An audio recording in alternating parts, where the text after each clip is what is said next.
Merhaba arkadaşlar. Bugün sizlere keçe ile çanta astarlama videosu hazırladım.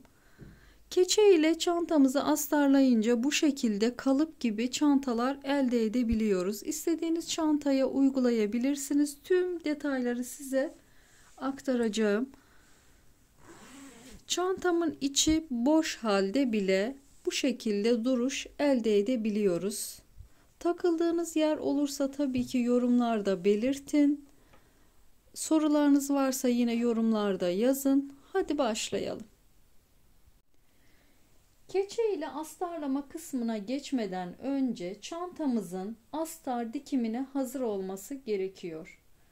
Çantamızın saplarını ördüm ve çantama diktim. Çantamın içindeki ipleri temizledim. Koton iplerle ördüğüm için de çantamı ütülüyorum. Muhakkak astar dikiminden önce ütüleme yapıyorum. Daha önceki videolarımda örgü çantaların nasıl ütüleme yaptığımı paylaşmıştım. Açıklama kısmına linkini eklerim. Oradan bakıp siz de aynı şekilde ütüleyebilirsiniz. Sonuncu ipimi kesmedim. Kesmememin nedeni çantama fermuar dikimi de yapacağım için. Fermuar dikimini astarlamayı yaptıktan sonra yapıyoruz. Önce astarını dikiyoruz, sonrasında fermuar dikimini yapıyoruz. Fermuar dikim linkini de yine açıklama kısmına eklerim. Öncelikle malzemeleri size göstereyim. Böyle kalın keçe kullanıyorum. Oldukça kalın bir keçe. Ki kalıp gibi dursun diye. Hem keçe ile çantamıza astar dikimi yapıyoruz. Hem de kumaş ile astar dikimi yapıyoruz. Çift katlı dikim yapıyoruz. Öncelikle bunu yapıyoruz. Sonrasında çantamızın kumaş ile astar dikimini yapıyoruz. En son aşamada çantamıza dikiyoruz. Adım adım beraberce ilerleyeceğiz. Emin olun çok kolay bir şekilde takılmadan sizler de dikebileceksiniz. Malzemelerimizi yanıma alayım. Çizmek için kalem veya kumaş çizici veya elinizdeki bir sabun da kullanabilirsiniz. Yazmak için de defter yanıma aldım. Öncelikle çantamızın ölçülerini ölçelim.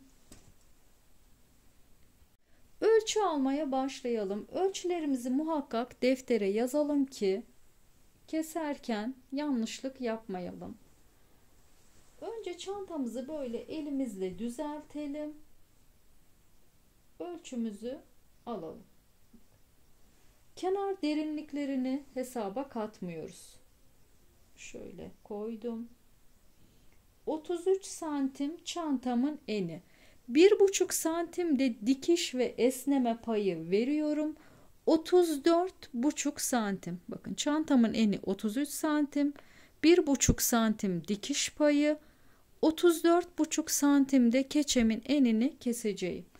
Keçemin boyunu bütün parça halinde keseceğim. Yani taban da dahil olacak. Şöyle tutuyorum tam şu en baştan. Mezuramı tuttum. Çevirdim. Bakın 61 santim. 61 santime yine 1,5 santim esneme ve dikiş payı veriyorum. 62,5 santim keçemin boyu olacak. Bakın keçem burada. Şu şekilde uzun bir dikdörtgen kesiyoruz. Bakın şöyle. Sonrasında buralardan dikeceğiz. 3 parça halinde kesiyoruz keçemizi. Burası çantamızın önü. Şimdi de kenarları kesiyoruz. Burayı ve burayı. 2 uzun dikdörtgen parça. Buraların ölçülerini de sizin çantanızda da yan pay varsa benim gibi ölçü alın. Kenarlarda 1 santim esneme ve dikiş payı veriyoruz. Hemen ölçelim. Motifimizin genişliğini. Bakın. 9 santim motifimin genişliği. 1 santim dikiş ve esneme payı, 10 santim eni. Boyunu motifim 3 santimden oluşuyor. Tam en uca kadar.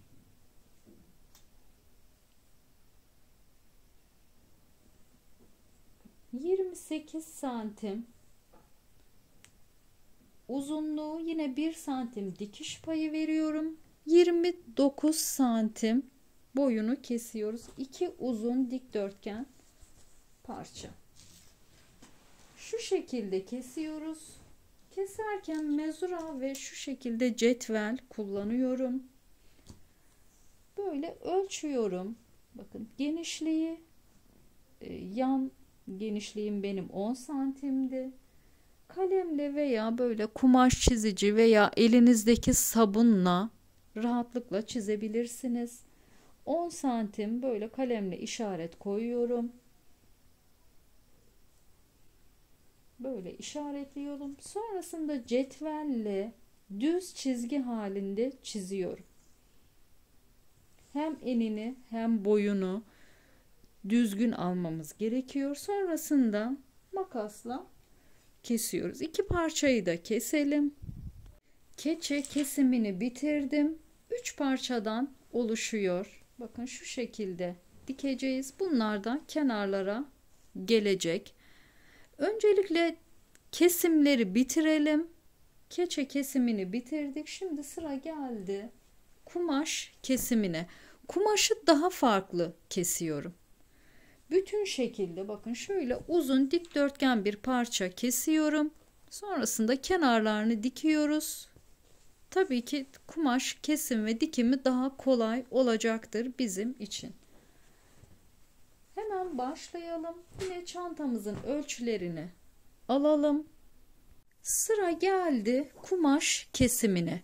Kumaş kesiminde keçede yaptığımız gibi 3 parça halinde değil, ben tek parça halinde, yani şöyle uzun bir dikdörtgen keseceğim. Sonrasında sadece kenarlarını ve tabanını dikiş makinemde yapacağım. Taban yapmada gerçekten çok kolay. Tüm detayları size aktaracağım. Merak etmeyin. Bu arada eğer elinizde böyle uzun bir parça yoksa 2 şekilde de kesebilirsiniz. Ya uzun dikdörtgen parça ya da böyle kare formunda 2 parça kesip yine kenarlarını ve tabanına dikiş geçebilirsiniz. Yine aynı şekilde olacaktır. Ben uzun parça kesiyorum. Olabildiğince dikişi az tutmaya çalışıyorum. Şimdi kesimi bitireyim. Kumaş kesiminde kenar derinliği de hesaba katıyoruz. Çantamızı tam sağdan sola doğru ölçüyoruz. Ölçelim. 41 santim genişliği. Kumaşımızda artı 3 santim dikiş payı veriyoruz. Burası önemli. Artı 3 santim, yani kumaşımızın enini 44 santim genişliğinde keseceğim. Çantamızın eni 41 santimde, artı 3 santim pay vereceğim. Boyunu keçede de ölçmüştük. 61 santimdi. Tekrar ölçelim. 61 santim. Boyunda 1,5 santim dikiş payı vereceğim. 62,5 santim boyunu keseceğim. Çantamın enine artı 3 santim pay veriyorum. Boyda 1,5 santim. Buna dikkat edelim. Burada neden fazla pay veriyorum? Çünkü keçem kalın bir keçe. Dışa katlayıp, yani şu şekilde dışa katlayıp çantamın içine yerleştireceğim. Yani bu kalınlığı da hesaba katmamız gerekiyor. Yoksa çanta astarımız bakın şöyle tam gelmez ve dikerken bize zorluk çıkartabilir. En önemli detaylardan birisi bu. Buna dikkat edelim. Uzun dikdörtgen parça kesiyoruz. Sonrasında dikişe geçelim. Yine keserken cetvel ve mezura yardımı alıyorum. Düzgün kesmek adına kesip biçelim. Kumaşımı kestim. Uzun tek parça düz dikdörtgen. Çantama cep de yapmak istiyorum. Şöyle bir parçada kestim. Büyük bir cep yapmak istiyorum. Bunun Burada ölçülerini size paylaşayım. 31 santim genişliği, 25 santim uzunluğu. Çanta astarımızı dikmeden önce ütülüyorum. Ütülerken şu cep kısmını da şöyle bu şekilde uzun tarafı yatay olacak şekilde ikiye katlıyorum, bakın şöyle, ve bir kere daha katlıyorum, ütü yapıyorum böyle. Sonrasında çantamıza dikiyorum. Burası ağız kısmı olacak cebimizin. Ütülemeyi yapalım, dikiş kısmına geçelim. Öncelikle çanta astarımızın cebini dikiyoruz. Dikmeden önce bakın ütülemeyi yaptım ve ağız kısmını böyle ikiye katladım. Şimdi şuradan dikmeye başlayacağım. Bu şekilde dikip sonrasında bu üste geçip dikmeyi gerçekleştireceğiz. Dikiş ayarım düz dikiş ayarında öncelikle dikiyoruz. Düz dikiş ayarında başlayalım dikmeye. Kumaşımızın renginde seçiyorum dikiş ipimi ve dikmeye başlıyorum.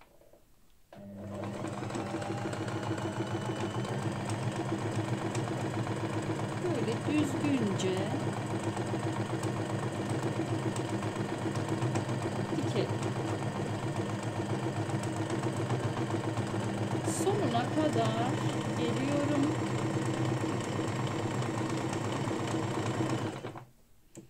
Kaldırdım, döndürüyorum, tekrar indiriyorum, tekrar döndürelim, bir kontrol edelim, devam edelim dikmeye.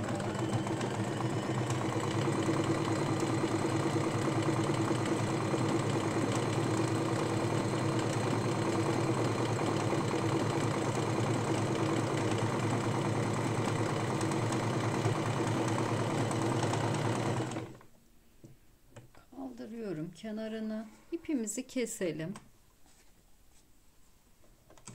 Kumaşımın kenarlarının sökülme yapmaması için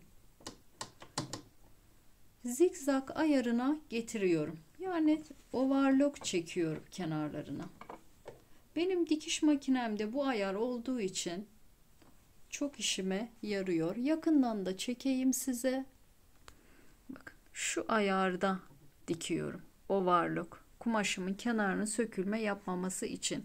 Şimdi buradan itibaren overlock geçmeye başlayacağım. 3 kenarını döneceğim. Sonrasında çantama monte edeceğim. Dikiş makinesiyle dikişi sonraki kısımlarda size göstermeyeceğim. Aynı şekilde olduğu için isterseniz elinizde de dikebilirsiniz. Tabii ki dikiş makinesinde daha düzgün olacaktır cep dikimi. Astar dikimi elinizde de dikerseniz inanın hiçbir şey fark etmeyecektir. Dikişimi yapayım, sonraki kısımlarda görüşürüz.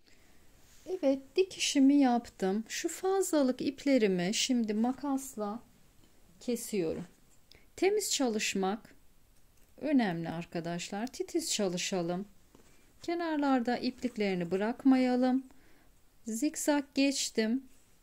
Onun için bu ipleri kestikten sonra daha ipliklerim çıkmayacaktır. Böyle ipleri temizliyorum.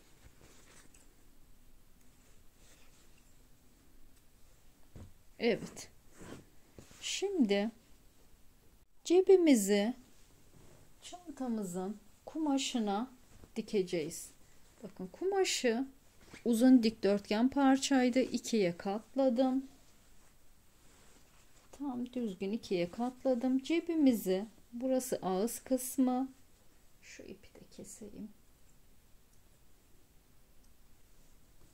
Evet, buraya ortalıyoruz. Topla iğne yardımıyla dikmeden önce de bakın şöyle içe katlıyorum ve topla iğneliyorum. Tek katını ikiye katlamıştık. tek katından toplu iğneliyorum.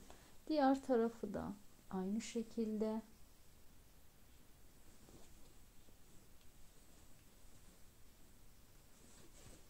Bakın burayı da.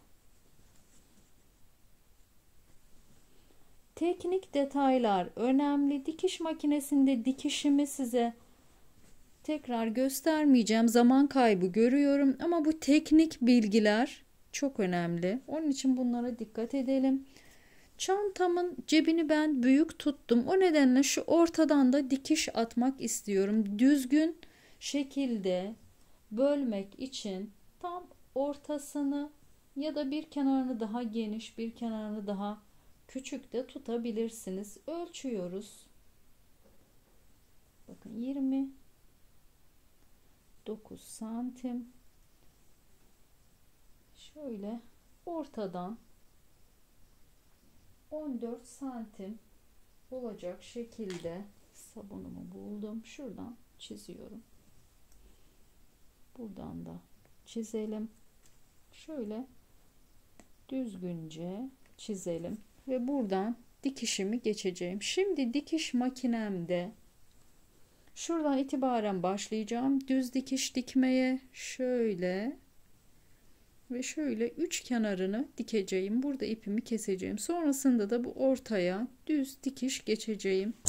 Tabii ki çantamız şöyle açık haldeyken dikiyoruz. O nedenle öncelikle cebimizi dikiyoruz. Rahat dikmek adına. Cebimizi dikelim. Sonrasında görüşelim. Çantamızın cebini diktim. Şimdi sıra geldi kenarlarını dikmeye. Bakın cebimiz içte, şu şekilde ikiye katlıyorum ve her iki kenarını da makinemde dikiyorum. Burayı ve burayı. İsterseniz elinizde de dikebilirsiniz. Şimdi burayı makinede dikip ve burayı da dikip görüşelim. Kenarlarını diktim. Sökülme yapmaması için de muhakkak overlock geçiyorum.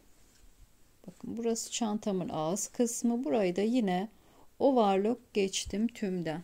Şimdi çantamıza taban yapıyorum. Çantamın tabanı olduğu için. Bakın çantamın tabanı var. Çantanızın tabanı yoksa taban yapmıyorsunuz. Varsa taban yapmak gerçekten çok çok kolay. Nasıl yapıyoruz? Önce tabandaki motifimiz benim bir tane. Buranın genişliğini ölçüyorum. Bakın motifim 9 santim. Şimdi şu yan dikişimi tam ortalıyorum. Bakın şöyle burada bir üçgen oluştu. Ortalıyoruz. Cetvelimle tutup 9 santim genişliğini buluyorum. Şu 4,5 santim tam şu ortadaki yere gelsin. 4,5 santim solda, 4,5 santim sağda kalsın. Şu şekilde çiziyorum. Buraya hemen toplu iğnemi takıyorum ve bu çizdiğim yerden kesiyorum. İşte taban yapmak bu kadar kolay. Şimdi diğer tarafı da yine aynı şekilde keseceğim. Sonrasında burayı dikiş makinesiyle dikiyorum. Bu kadar kolay. Dikiş makinesiyle dikelim. Sonrasında keçemizin dikimine geçelim. Evet, astar dikimi bitti. Sıra geldi keçemizin dikimine. Keçenin dikimine geçmeden önce çantamızın tabanında bir işlem yapmamız gerekiyor keçede. Öncelikle ölçümüzü alalım ki tabanımızı oluşturabilelim. Tabanı hesaba katmadan şuranın ölçüsünü alıyoruz. Baştan taban motifime kadar. Ölçüyorum. Bakın 26 santim. 26,5 santim. Buradan ölçelim. En baştan şuradan 26,5 ölçtüm. Çiziyorum kalemimle yine. Buralardan da yine aynı şekilde.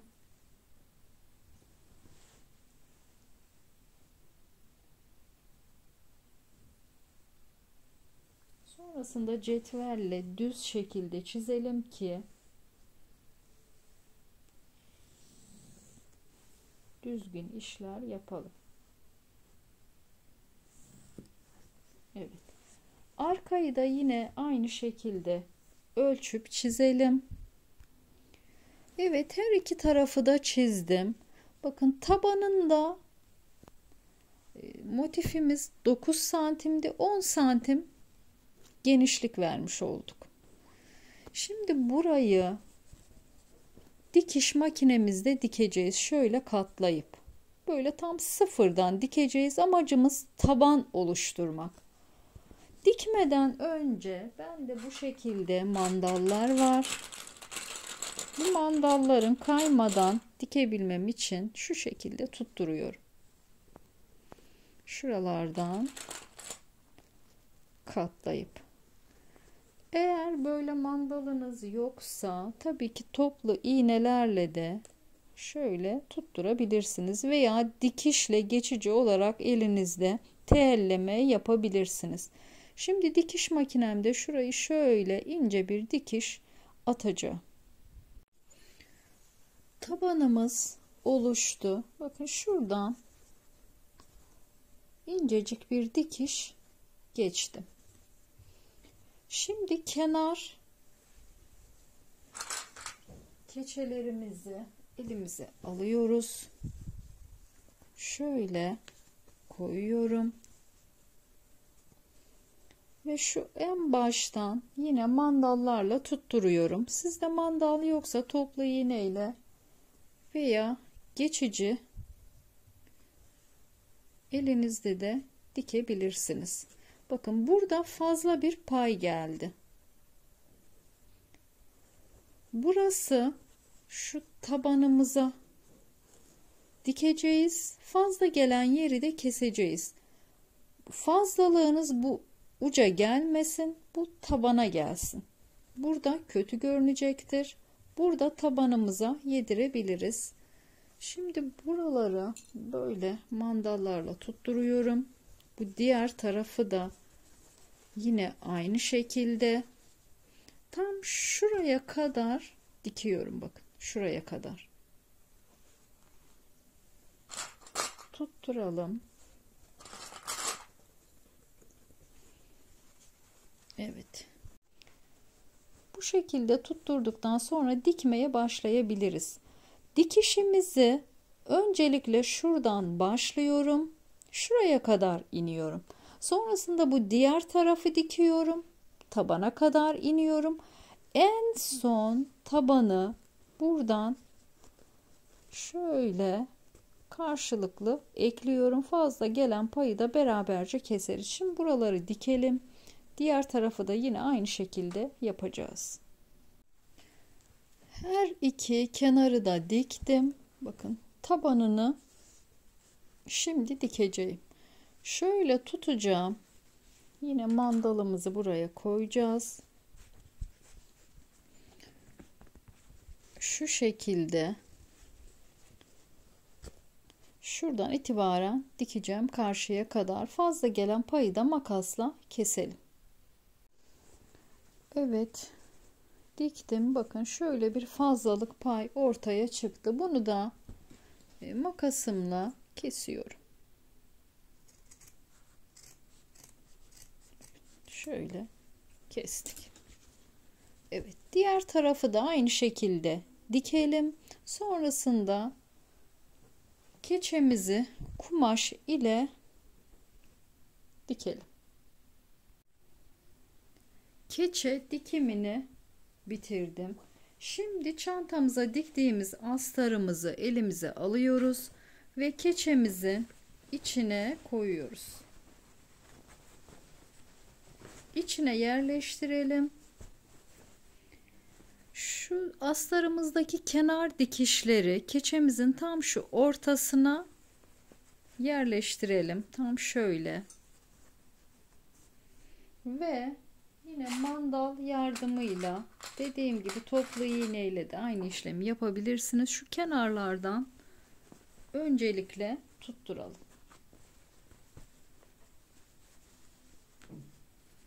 Şöyle. Önce her iki kenardan. Burası da bizim dikiş payımız olacak.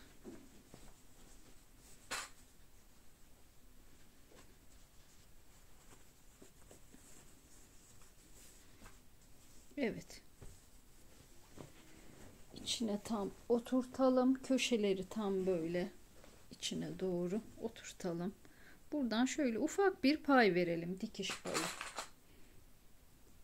Buralara dikerken kumaşımızın keçeden kaymaması için böyle mandallar ile muhakkak tutturalım veya telleme yapabilirsiniz. Geçici olarak iğne ile de dikebilirsiniz.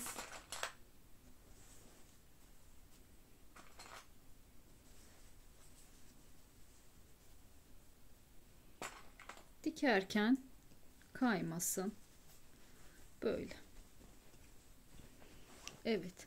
Şimdi dikiş makinemde tam şuradan dikeceğim her tarafını. Dikiş makinesinde düz dikiş ile dikelim. Sonraki kısımlarda görüşelim. Keçe ile astar dikimini bitirdim. Bakın şuradan düz dikiş ile diktim. Şimdi keçeyi çantamıza geçiriyoruz. Bundan sonraki kısımları elimizde dikeceğiz. Keçeyi çantamızın içine oturtalım. Köşeleri köşesine getirelim.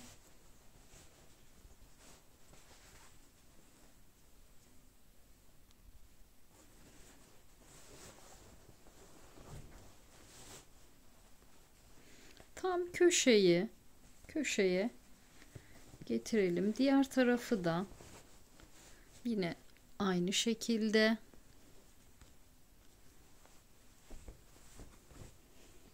Çantamızı bu şekilde bir gece kalıpta bekletiyoruz. İçine kıyafet, ben böyle iplerimi dolduruyorum. Bu işlemi neden yapıyoruz? Kalıbımızın, keçemizin çantamıza tam oturması için. Bu işlemi muhakkak yapmalıyız. Bunları böyle içine iyice dolduruyorum. Sonrasında yine buralardan mandallarımı takıyorum. Buraları tam ortaya getiriyorum. Bu dikişi köşelerde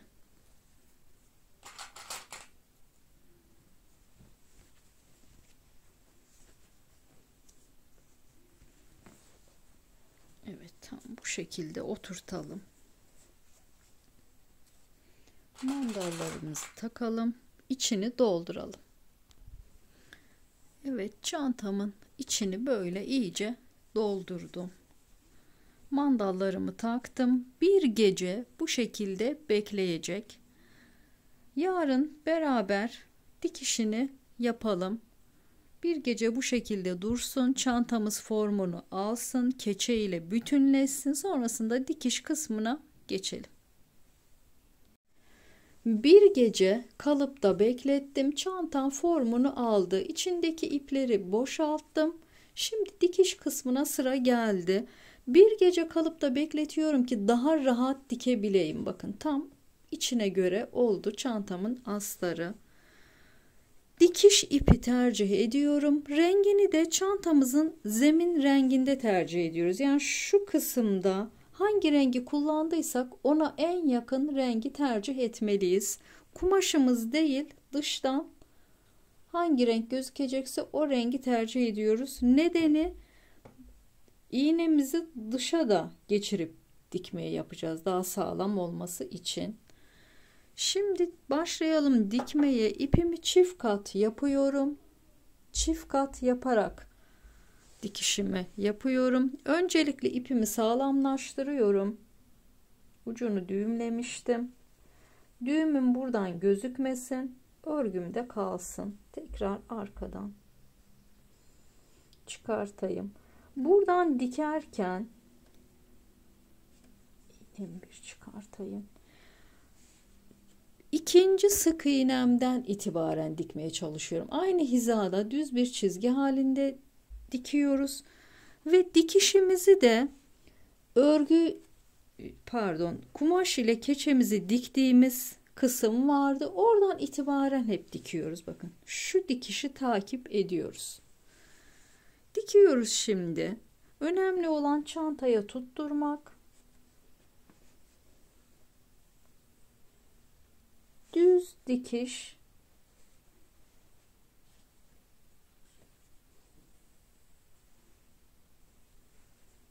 İpimizi iyice çekelim. Bakın buradan kesinlikle gözükmüyor. İçten de çok azıcık gözüküyor. Farklı renkte olmasına rağmen. Bu şekilde dikelim. Tam tur dikelim sağlam bir şekilde. Sonraki kısımda görüşelim. Dikiş kısmını bitirdim. İçten bakın böyle ufak dikişlerim görünüyor. Dıştan hiçbir şekilde görünmüyor. Çantamızı bu şekilde de kullanabilirsiniz. Ben fermuar dikimi yapmak istiyorum. Çok kolay şekilde fermuar dikimi yapıyorum. Açıklama kısmına linkini ekleyeceğim. Oradan bakıp fermuarda dikebilirsiniz örgü çantalarınıza. Fermuar dikimini bitireyim. O halini de size göstermek istiyorum. Sonraki kısımlarda görüşelim.